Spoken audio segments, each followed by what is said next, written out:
Okay, I'm coming in here today to talk about Slender for Good. Why did I call my business Slender for Good? What does this all mean to me?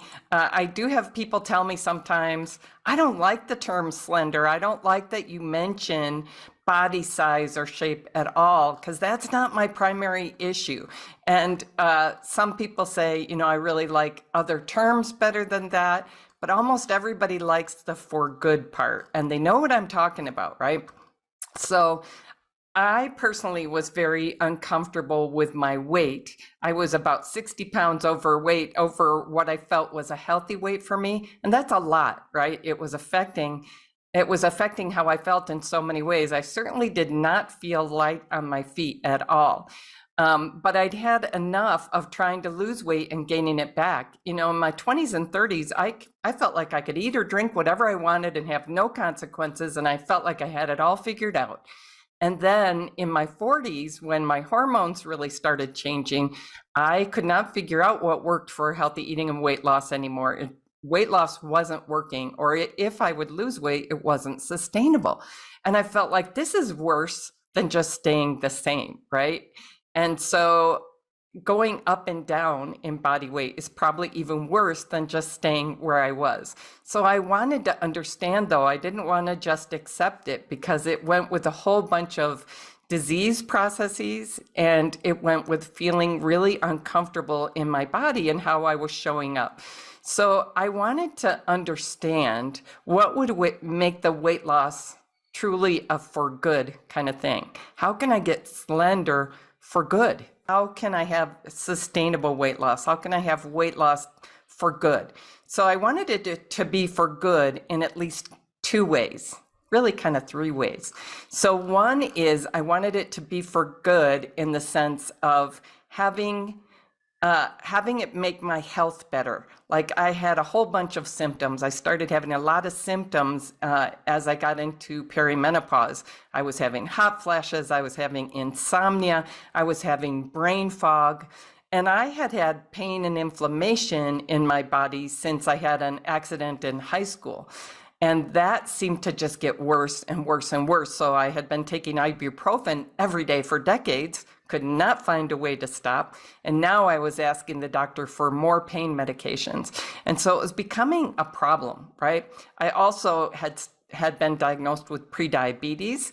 So that was really scary. So can I find a way of eating that will get me slender for good in the sense of improving my health, reducing symptoms, giving me a better future? Because the truth was, once I was pre-diabetic and I researched that, most people end up with diabetes. That's a serious health condition that starts to cause a lot of dysfunction in the body and starts to cause a lot of illness, right?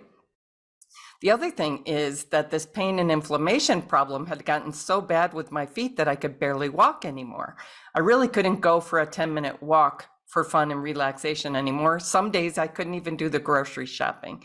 So I started wondering, are all these things related to each other, right? So can I find a way of eating, a way of getting slender that will be for good in the sense of better health and longevity? Right? So I was in my mid-50s, barely able to walk. This is not looking good for a healthy, happy future, right? I also wanted it to be for good in the sense that I don't ever want to diet again. I think the up and down is not good for us, right? So how can I get a way of eating that will give me weight loss for good in the sense of being sustainable, right? Who needs weight loss if you're sacrificing your health for it? And people are. Right? If they're taking diet pills, they're doing certain diets like the ketogenic diet, they're doing weight loss in a way that is going to rebound, that's not going to be sustainable, and they're doing weight loss in a way that's compromising their health, right? I'm going to talk a little bit about those too. And who needs weight loss if it's temporary, right? So more Americans than ever, and I work with people from around the globe, but most people around the globe now are eating the American diet, if somewhat different, but generally the American diet is spread all over the world. So I use that as an example. So more Americans are on diets than ever. And our rates of obesity and overweight are climbing and climbing more than ever. So I always go back to this UCLA research study where they went and looked at long-term studies that followed people up for 2 years to 5 years, right? And they found 31 of those studies. And so each of those studies followed people for 2 to 5 years. I'm just checking my notes here. And what they found is people typically lose 5 to 10% of their starting weight in the first 6 months. And people typically gain back more than they lost within 4 to 5 years. And so they found in these studies at least 1/3 to 2/3 of people regained more than they lost within 4 to 5 years. And when they looked at, the follow-up rates, a lot of people didn't respond to the follow-up reach out, right? Which is probably in most cases the people who are doing the most poorly. They don't want to go back and report how they're doing, right? So UCLA researchers concluded that dieting is actually a consistent predictor of future weight gain. Ugh. Right. I think about Lily, who I worked with several years ago, and how she said, I thought I was a great dieter. I thought I was a great exerciser. I thought I was doing great, and everything changed with my first hot flash. And then everything that I knew worked stopped working, right? And now I'm gaining more weight every time I try to lose weight. And it's so frustrating, but that's what dieting does. There was a study that found that men and women who participated in formal weight loss programs gained significantly more weight over a 2-year period than people who had not participated in a weight loss program. Another study of 19,000 healthy older men found that one of the best predictors of weight gain over a 4-year period was having lost weight on a diet at some point in the years before the study started. So there's also evidence that repeatedly losing and gaining weight is related to cardiovascular disease, stroke, diabetes, and poorer immune function. So the UCLA researchers said you'd be better off not going on a diet at all. And I believed that. I was starting to have that observation and that experience in my own life, but also I liked how well that study was done. I'm a scientist, and I know to look at research that's well done as opposed to reading a book and they're saying, and this person got great results and that person got great results. And well, what's the percentage of people getting great results and sustaining them? That's what this study really got at. And they didn't look at specific diets. They just looked at people who had dieted, right? I looked for a while at diets like ketogenic and Atkins and South Beach because people were very excited about them. People were saying, I'm getting great results with this. This is the only thing to do. And it puts your body into ketogenesis, right? So, but what I saw when I looked into the research on that was people are getting some health concerns and they're not getting sustainable weight loss. So it's not for good, according to either of my standards, right? So one thing I found as I studied this in more depth is we can have too much protein for our health. And in the West, in the United States, for example, it's more likely we're getting excess protein than getting inadequate amounts of protein. So I don't want to go too much on that end. The other thing is we can have way too little fruits and vegetables for our health. And the ketogenic diet takes us off fruits and vegetables pretty much altogether. So when I look at scientists looking at that diet, they say it's a quick fix kind of approach to drop weight quickly, but it doesn't tend to be sustainable kind of weight loss. It's not just that we can't keep eating that way, it's that it doesn't keep working the way that it works at first. And we get these health issues associated with the ketogenic diet. So low blood pressure, kidney stones, nutrient deficiencies, right? I don't want a diet that gives me nutrient deficiencies. That's what a diet should do, is give me nutrients, right? It increases the risk of heart disease. So I really don't want an increased risk of heart disease, right? So I have clients who say, well, I might need the bariatric surgery, or, I've been taking weight loss pills and that's the only thing that's worked for me. Now, so I looked into that. So the magic pills and potions people use for weight loss used to be amphetamines, speed, right? Fen-phen. I have family members who took those kind of diets. The intended effect of the drug is to reduce your appetite, speed you up, and it does tend to work that way, which also leads to weight loss initially. Unfortunately, it doesn't necessarily lead to sustainable weight loss, and it does produce health issues like heart disease, right? The current drugs that are out there that people are super excited about also have harmful side effects. They're very expensive, and they only work if you take them every day. So that's not for good. Right? I want a way of eating that's for good, that's going to improve my health, that's going to reduce symptoms. I had this dream I'd be hiking in the mountains in my 80s, and by my 50s, I couldn't walk very well anymore, right? So I knew there's not going to be some kind of magic potion for healthy, sustainable weight loss, and dieting seems to make things worse. So what are we supposed to do?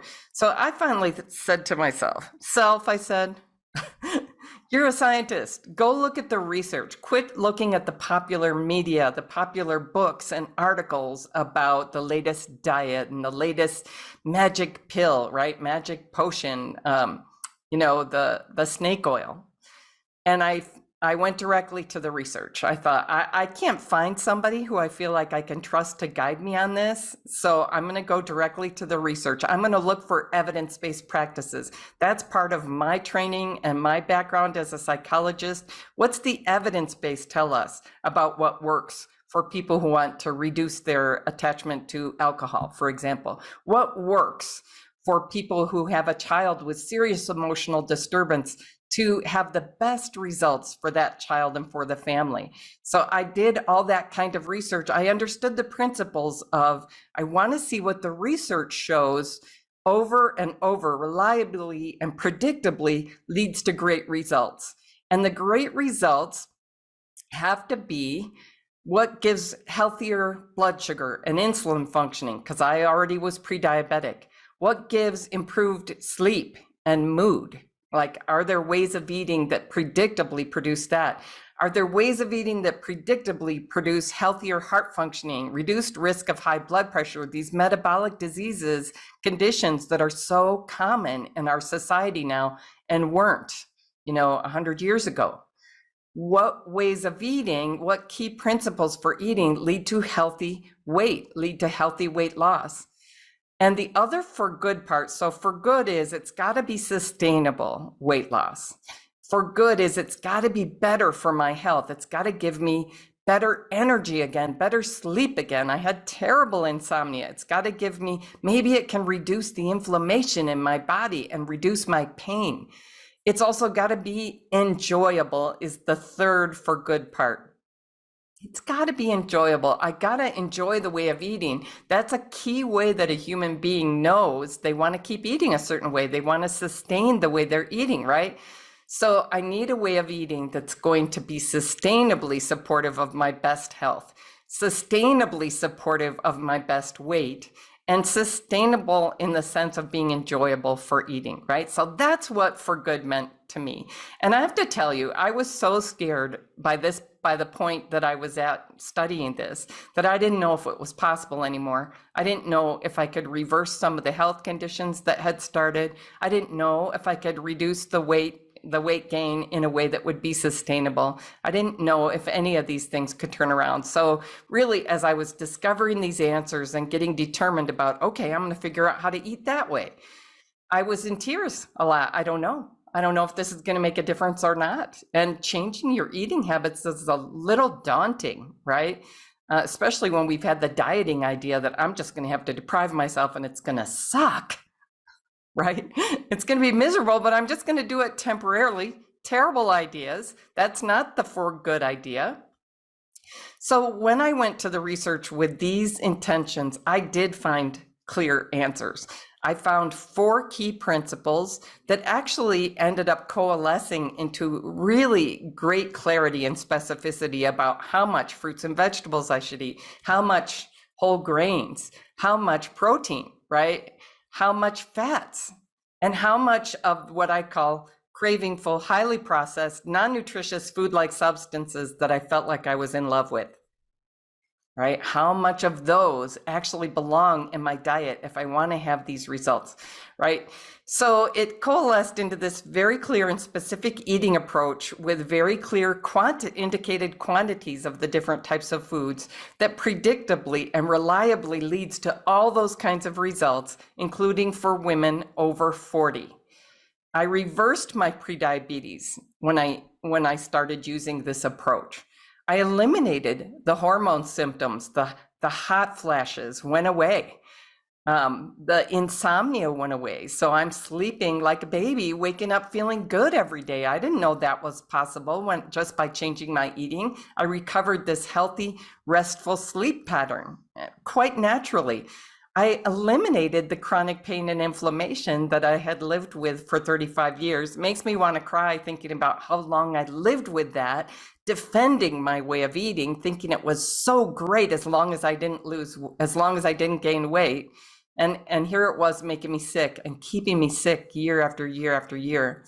I naturally released the excess weight. It becomes so easy and natural to release the excess weight when you find a way of eating that actually makes your body happy. Like my body quit fighting to hold on and store excess fat because it didn't need to. I was giving it the nutrition it needed meal after meal, day after day. And I got naturally and easily slender for good. For good, meaning it's been 6 or 7 years now. It's not bouncing back, right? I know the way I'm eating works. I thoroughly love it. I thoroughly enjoy it. And I can do it day after day. And my body's getting the nutrition it needs to feel really good and to be healing from within. I'm like activating health inside my body, right? And it was an adjustment to learn to eat the highly nutritious foods, right? Meal after meal. It was an adjustment to let go of certain cultural ideas about how to eat, right? And the idea that I should moderate the non-nutritious food-like substances. Everything should be done in moderation. Well, some things don't work in moderation for me. Some things are better for me to just avoid. It's just easier. It's just much less stressful, and it works better for getting all these results and sustaining them. So the other for good part is it's thoroughly enjoyable to eat this way. It's not difficult. So I really wanted to come and talk about what I mean by slender for good, because the for good part is so much better than you might imagine. It's so much easier than you might think when you leave behind dieting and you leave behind searching for magic potions and pills, and you learn to truly nourish your body. And you can actually come to crave the good foods that make your body really healthy and happy. It doesn't necessarily happen overnight, but you can leave the cravings behind pretty quickly for the bad things and come to crave the good, nutritious foods, right? And get slender for good. That's what I mean. All right. So I want to let you know a couple of things that are coming up in the Slender for Good world that don't cost anything, in case you love coming to these free events.